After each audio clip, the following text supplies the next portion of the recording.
No, ja mám normálne výčitky za tento večer. Aj keď ja som není krstený, čiže ja som ten opak, ne?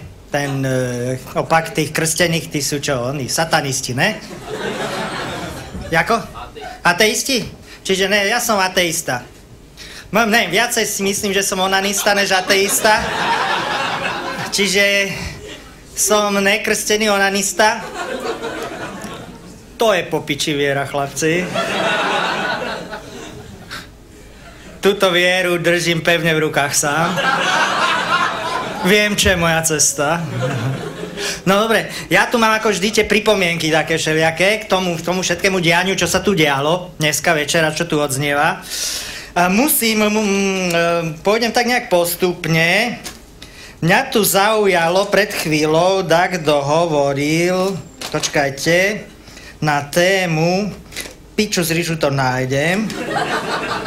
Dobre, že takto, mám tu jednu, chcem byť aj za intelektuálna dneska večer. Musím vám toto prečítať, aby ste vedeli, aby niektorí, ktorí napriek tomu, že majú zmysel pre humor a sú veriaci, tak aby pochopili tento večer. V encyklopédii Britannica som si našiel pod slovom humor, že je to vnútorná schopnosť človeka dobrosrdečne uvažovať nad rozpormi života a toto svoje uvažovanie vyjadriť v reči, v literatúre alebo v iných formách umenia. Áno, čiže stand-up, New Spirit sú tie, ako to patrí pod tie iné formy umenia. Je to akože ten humor, ale že dobré. A ešte, to som chvíľu bol akože filozof, že môžeme si z Boha robiť srandu? Môžeme, keď nám dal túto vlastnosť?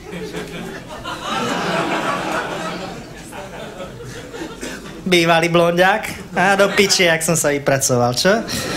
No, mám tu takú, že prečo taký, prečítam vám podľa mňa, že prečo Boh nezískal žiadny titul, ani drces, CSC, ani profesor. Áno, to som tak nad tým rozmýšľal, poznáte to, ja neviem. No, má len jednu knižnú publikáciu. Áno, takže... Nič, žiadne, že nasekané rúžová knižnica. Áno. Neuvádza v nej bibliografiu a nič v nej obsiahnuté nebolo uverejnené v série vedeckých časopisov. Nemôžeme mať titul s týmto. Poďme ďalej. Nepožiadal etickú komisiu o súhlas robiť pokusy na ľuďoch. To by som zvlášť dal do pozornosti, áno? Povinnosti prednášajúceho zanedbával a jeho prednášky boli veľmi zriedkavé a konali sa obyčajne na vrcholov nedostupných hôr. No, že aký prístup k tým chudobným, čo chceli, áno?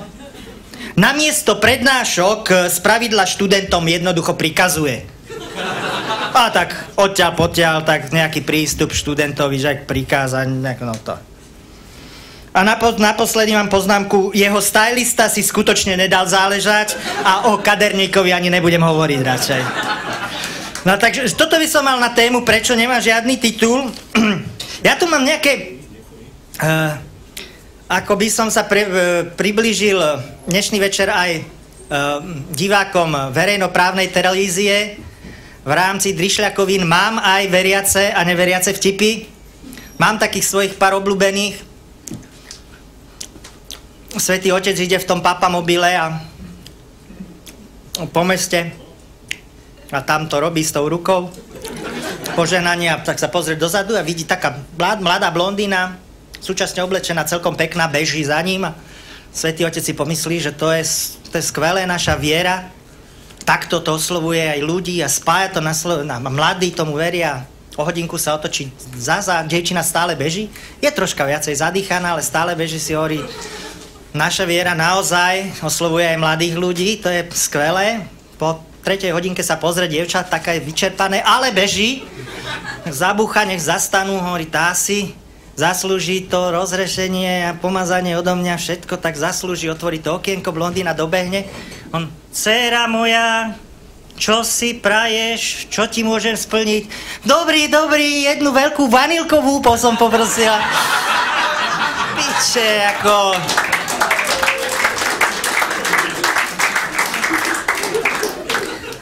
Som vám hovoril už predtým v mojom vstupe, všade číha diabol. A chlapík príde do kostola a hovorí, že viete, otče, chcem sa vyspovedať alebo urobiť niečo, nejaký dobrý skutok, lebo som hrozne zbohatol rýchlo, nebolo to úplne akože čisté, ja som teraz bohatlík jak blázon a tako, nech sa uľaví mojej duši, povedzte mi niečo, tak vieš čo, synu, choď von a prvej osobe, ktorú stretneš, daj peniaze. Tak chlapík vyjde von z bohatlík, oproti ide nejaká baba a on jej dá 50 eur do ruky a baba kúka, že to čo je, že čo mi to dávaš? No však 50 eur, to mi farár povedal. No farár má zľavu, on je starý klient, on môže 50, ty musíš 100. Opatrne s rozdávaním peňazí pred kostolom. A svätý Otec sa dostane do neba a teraz je čas obeda, tak s pánom Bohom tam obedujú a čas obeda, tak sadnú na tie oblačiky a oni spod tej onej kacabajky vyťahne a dá mu konzervu, sebe konzervu a otvára si konzervu a tak chleba namačajú do toho a kúkne cez oblačik dole, tam peklo, pekle žúrka, hrozná. Občerstvenie, chlebičky, kaviár, čínska kuchyňa, talánska, všetko. Dobre. Jak nič. Večera je a zase na večeru sadnú na oblačíky a Pán Boh a Svätý Otec už to po smrti a akože večera zase nafasuje konzervu, jeden, druhý vyťahnú, otvorí s chlebom, to vytírajú, kúknú dole. Tam hrozná žúrka jedla, Čína, tajské suši, všetko, čašnici, Svätý Otec zapýta, tak prečo to takto je, že oni tam sa pozri, však to je peklo a jak tam majú a čo tam jedia a my konzervy a Pán Boh sa na ňo pozrie, ti jebe, kto by varil pre dvoch.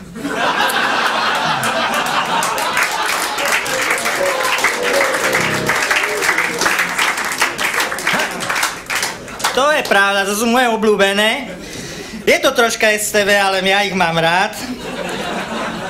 Minule som mal, ja mám tiež tá viera ma nenecháva chladným. A v noci som ako proste precitol a nemohol som spať a vlastne mal som taký divný pocit a v duši som mal prázdno. Cítil som, že mi chýba viera. Tak som zavolal Zuze. No treba sa obrátiť, viete, ako to vám vždy hovorí, obráťte sa na našu vieru, obráťte sa. Sa mi to stalo aj druhýkrát a opäť som sa v noci prebudil divný pocit, v duši prázdno. Nič. Hovorím, musím sa obrátiť. Som sa obrátil na druhý bok, spal som ďalej, poďme ďalej. No to je proste všelijak sa to dá, ako ja hovorím, človek bez viery v Boha je ako ryba bez bicykla. No, viete, ako...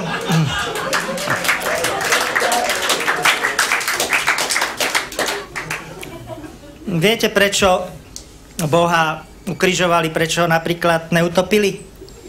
No, buďte radi, do piči, všetci by ste mali akvárka nad vchodom, do piči.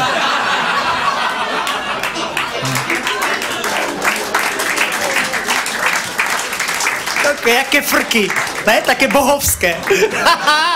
No, islám tiež je to bombová viera, do piči.